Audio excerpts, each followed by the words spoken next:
Hello सांग माने welcome to my YouTube channel. आज आम UGC NET JRF CPT exam आधुनिक जुगर किछिटा एमसीक्यू आलोचना करबा जहाँ आपणकर आगक आसुथिबा एग्जाम हेल्पफुल रहिबो। तो आज आमर प्रथम क्वेश्चन हेउची इंग्रेज माने केबे ओडिशा अधिकार करथिले। इंग्रेज माने 1803 ख्रीष्टाब्द ओडिशा अधिकार करथिले। द्वितीय क्वेश्चन होची पाइक विद्रोह केबे होइथिला। पाइक विद्रोह ख्रीष्टाब्द 1817 होइथिला। परवर्ती क्वेश्चन हेउची आधुनिक जुगर प्रमुख स्रष्टात्रय किए। आधुनिक जुगर प्रमुख स्रष्टात्रयी हेउछंती फकीरमोहन, राधानाथ, मधुसूदन। परवर्ती प्रश्न नौक दुर्भिक्ष केबे होइथिला। नौक दुर्भिक्ष ख्रीष्टाब्द 1866 मसीह होइथिला। परवर्ती प्रश्न आधुनिक शब्दर अर्थ कौन। आधुनिक शब्दर अर्थ हेउची अधुना बा सांप्रतिक। परवर्ती प्रश्न डॉक्टर निहार रंजन राय आधुनिकता को कहा सहित तुलना करिछंती। डॉक्टर निहार रंजन राय आधुनिकता को शील सहित तुलना करिछंती। परवर्ती प्रश्न आधुनिक जुग अन्य केउ नामरे नामित। आधुनिक जुग राधानाथ जुग नामरे नामित। परवर्ती प्रश्न इंग्लैंड नवजागरणर प्रमुख भूमिका ग्रहण करिथिबा यूटोपिया ग्रंथर स्रष्टा किए। तो यूटोपिया ग्रंथर स्रष्टा हेउचंती टॉमस मोर। परवर्ती प्रश्न ओडिया साहित्यर अंधकार जुगर समय सीमा सुरेंद्र महांती केमिति निरूपण करिछंती। 1803 इंग्रेज ओडिशा अधिकार ठारू 1902 फकीरमोहन 6 माण 8 गुंठ प्रकाशित हेबा जाए 100 वर्ष को ओडिया साहित्यर अंधकार जुगर जुग भावरे सुरेंद्र महांती निरूपण करिछंती। परवर्ती प्रश्न ओडिशार केउ सहर प्रथमे इंग्रेज माने अधिकार करिथिले। ओडिशार बालेश्वर सहर प्रथमे इंग्रेज माने अधिकार करिथिले।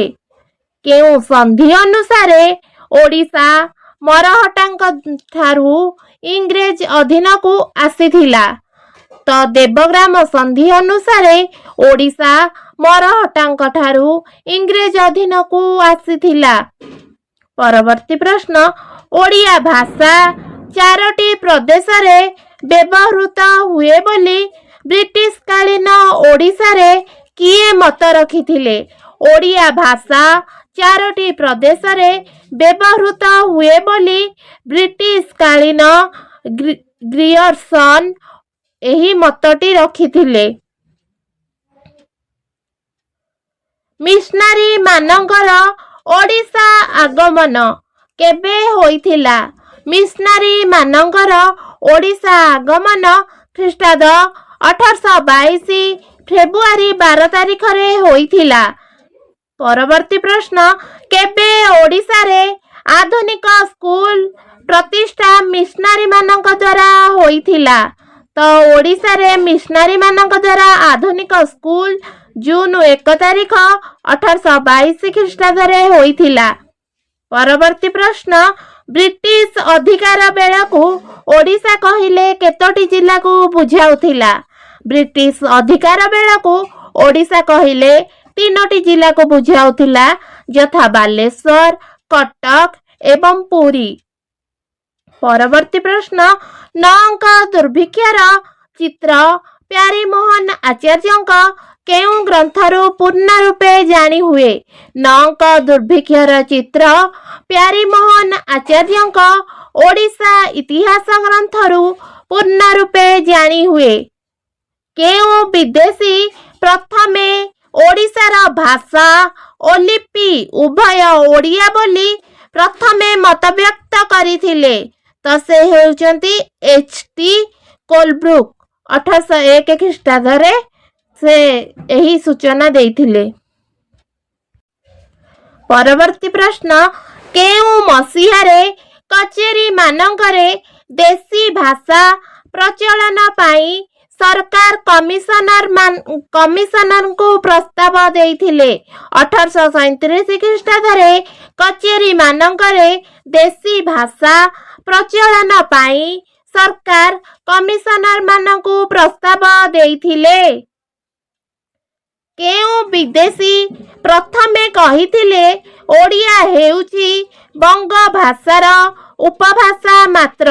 ତ ମାଜିଷ୍ଟ୍ରେଟ ମିଷ୍ଟର ବାଉରିଂ 1848 ମସିହାରେ କହିଥିଲେ ଓଡ଼ିଆ ହେଉଛି ବଙ୍ଗ ଭାଷାର ଉପଭାଷା ମାତ୍ର। ପରବର୍ତ୍ତୀ ପ୍ରଶ୍ନ, ଉତ୍କଳ ଦୀପିକା କେଉଁ ମସିହାରେ ପ୍ରକାଶିତ ହୋଇଥିଲା? ଉତ୍କଳ ଦୀପିକା 1866 ମସିହାରେ ପ୍ରକାଶିତ ହୋଇଥିଲା। ପରବର୍ତ୍ତୀ ପ୍ରଶ୍ନ, ଉତ୍କଳ ଦୀପିକାର ସମ୍ପାଦକ କିଏ ଥିଲେ? ଉତ୍କଳ ଦୀପିକାର ସମ୍ପାଦକ କର୍ମଯୋଗୀ ଗୌରୀଶଙ୍କର ରାୟ ଥିଲେ। ପରବର୍ତ୍ତୀ ପ୍ରଶ୍ନ, ଓଡ଼ିଆ ଭାଷା ବିଲୋପ ଆନ୍ଦୋଳନକୁ କିଏ ତୀବ୍ର କରାଇଥିଲେ? ଓଡ଼ିଆ ଭାଷା ବିଲୋପ ଆନ୍ଦୋଳନକୁ ରାଜେନ୍ଦ୍ରଲାଲ ମିତ୍ର ତୀବ୍ର କରାଇଥିଲେ। ଓଡ଼ିଆ ସ୍ୱତନ୍ତ୍ର ଭାଷା ନୟ ପୁସ୍ତକର ସ୍ରଷ୍ଟା କିଏ? ତ ଏହି ପୁସ୍ତକଟି କାନ୍ତିଚନ୍ଦ୍ର ଭଟ୍ଟାଚାର୍ଯ୍ୟଙ୍କର ଲେଖା। ବଜ୍ର ଭାଷା ପ୍ରେମରେ ଅନ୍ଧ ହୋଇ ରାଜେନ୍ଦ୍ର ବାବୁ ଅଯୌକ୍ତିକ କଥା କହିଛନ୍ତି। ଏହା କାହାର ଉକ୍ତି? ଏହି ଉକ୍ତିଟି ଗ୍ରିୟର୍ସନଙ୍କର। ପରବର୍ତ୍ତୀ ପ୍ରଶ୍ନ, ଜ୍ଞାନାରୁଣ ପତ୍ରିକାର ପ୍ରକାଶ କାଳ କେବେ? ଜ୍ଞାନାରୁଣ ଖ୍ରୀଷ୍ଟାବ୍ଦ 1849ରେ ପ୍ରକାଶିତ ହୋଇଥିଲା। ଜ୍ଞାନାରୁଣର ସମ୍ପାଦକ କିଏ ଥିଲେ? ଜ୍ଞାନାରୁଣର ସମ୍ପାଦକ ରେଭରେଣ୍ଡ ସି. ଲେସି ଥିଲେ। ପରବର୍ତ୍ତୀ ପ୍ରଶ୍ନ, ପ୍ରବୋଧ ଚନ୍ଦ୍ରିକା ପତ୍ରିକାର ପ୍ରକାଶ କାଳ କେବେ? ପ୍ରବୋଧ ଚନ୍ଦ୍ରିକା ପତ୍ରିକାର ପ୍ରକାଶ କାଳ ଖ୍ରୀଷ୍ଟାବ୍ଦ 1855 ମସିହା।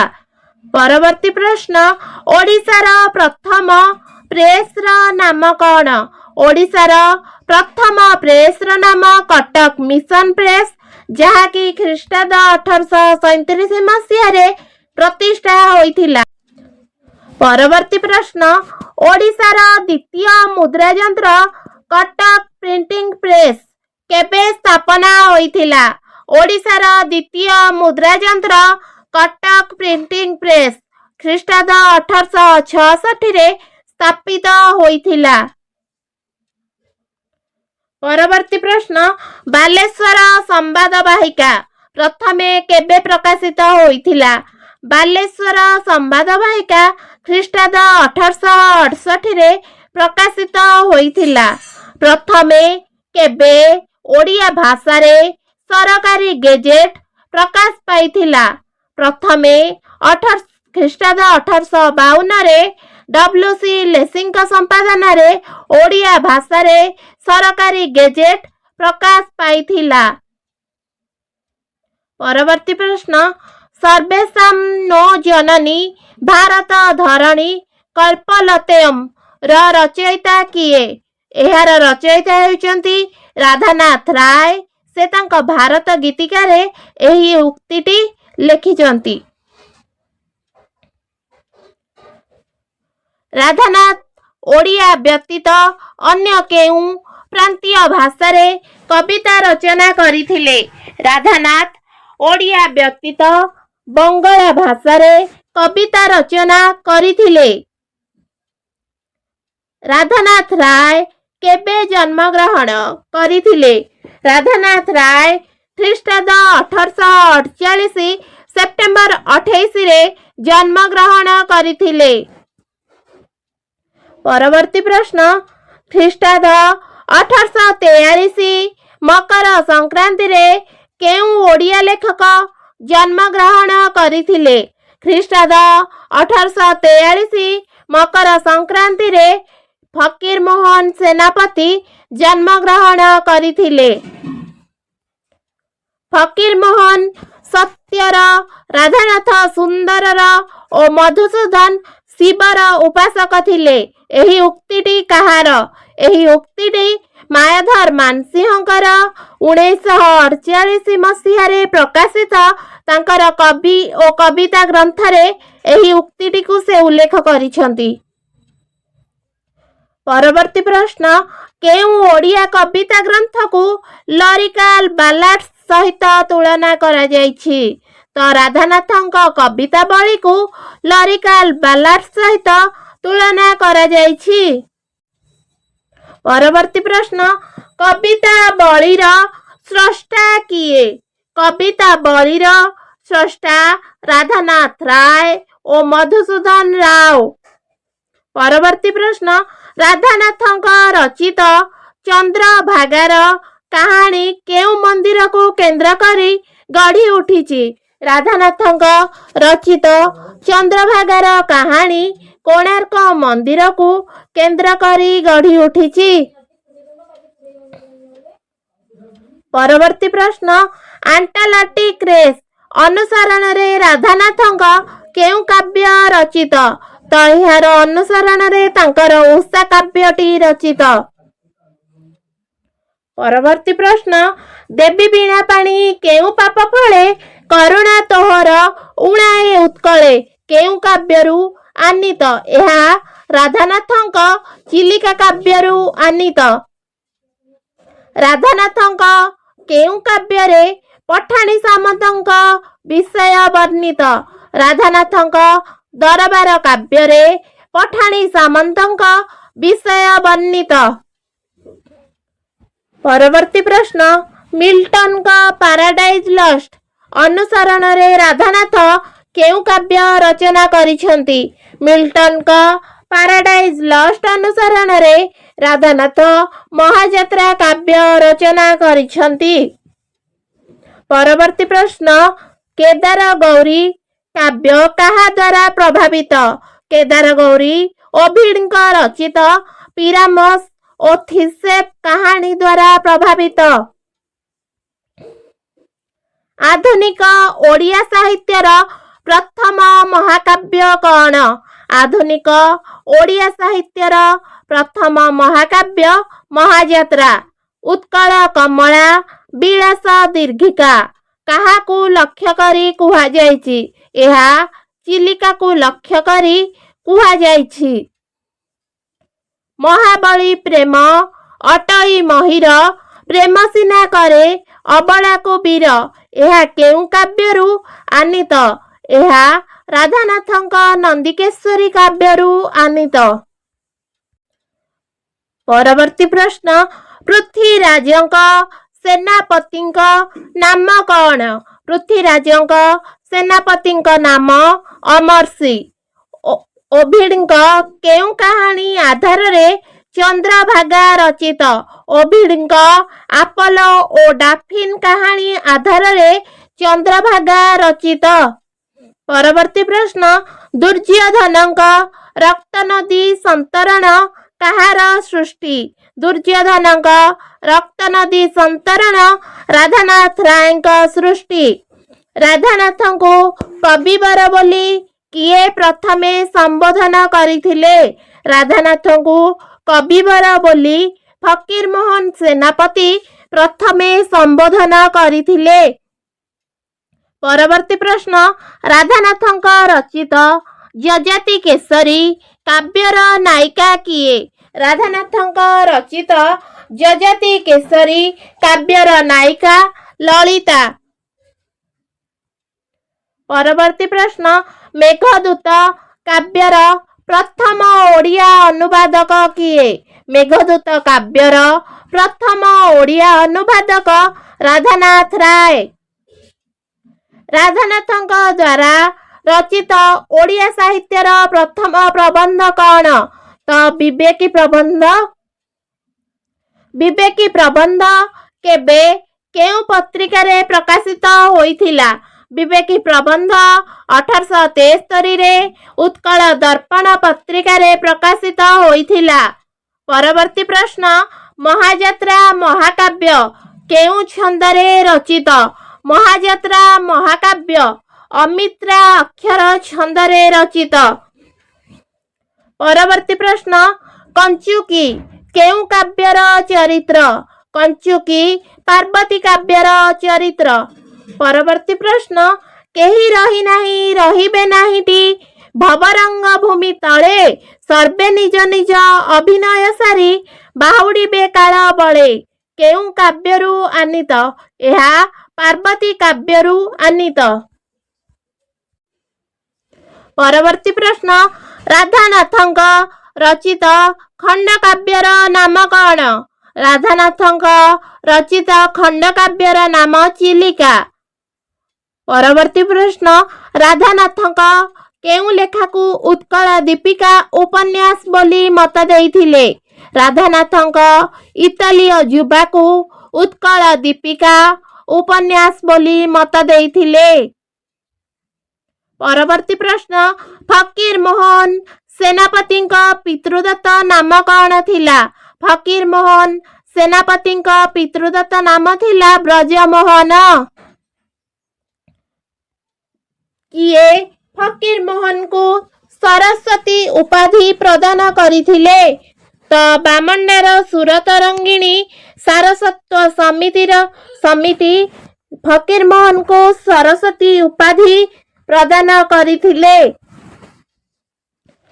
ପରବର୍ତ୍ତୀ ପ୍ରଶ୍ନ, ଫକୀର ମୋହନଙ୍କୁ ବ୍ୟାସ କବି କୁହାଯିବାର କାରଣ କ'ଣ?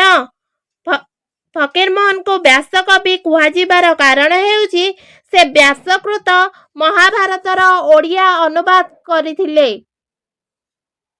ପରବର୍ତ୍ତୀ ପ୍ରଶ୍ନ, କେଉଁ ବିଦେଶୀ ପ୍ରଶାସନିକ ଅଧିକାରୀଙ୍କୁ ଫକୀର ମୋହନ ଓଡ଼ିଆ ଶିଖାଇଥିଲେ? ଜନ୍ ବିମ୍ସଙ୍କୁ ଫକୀର ମୋହନ ଓଡ଼ିଆ ଶିଖାଇଥିଲେ। ଫକୀର ମୋହନଙ୍କ ରଚିତ ପ୍ରଥମ ଗଳ୍ପର ନାମ କ'ଣ? ଫକୀର ମୋହନଙ୍କ ରଚିତ ପ୍ରଥମ ଗଳ୍ପର ନାମ ରେବତୀ।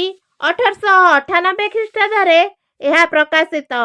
ପରବର୍ତ୍ତୀ ପ୍ରଶ୍ନ, ହାତୀ ପିଠିରେ ବସି ଗଲାବେଳେ ଫକୀର ମୋହନ କେଉଁ କାବ୍ୟ ରଚନା କରିଥିଲେ? ହାତୀ ପିଠିରେ ବସି ଗଲାବେଳେ ଫକୀର ମୋହନ ଉତ୍କଳ ଭ୍ରମଣ କାବ୍ୟ ରଚନା କରିଥିଲେ। ଫକୀର ମୋହନଙ୍କ ବୌଦ୍ଧାବତାର କାବ୍ୟ କେଉଁ ବଙ୍ଗଳା କାବ୍ୟ ଛାୟାରେ ରଚିତ? ଫକୀର ମୋହନଙ୍କ ବୌଦ୍ଧାବତାର କାବ୍ୟ ଅମିତାଭଙ୍କ ବଙ୍ଗଳା କାବ୍ୟ ଛାୟାରେ ରଚିତ। ପରବର୍ତ୍ତୀ ପ୍ରଶ୍ନ, ବାଲେଶ୍ୱର ରାହାଜାନୀ ଏକ କ'ଣ? ବାଲେଶ୍ୱର ରାହାଜାନୀ ଫକୀର ମୋହନଙ୍କ ରଚିତ ଏକ ଗଳ୍ପ ପୁସ୍ତକ।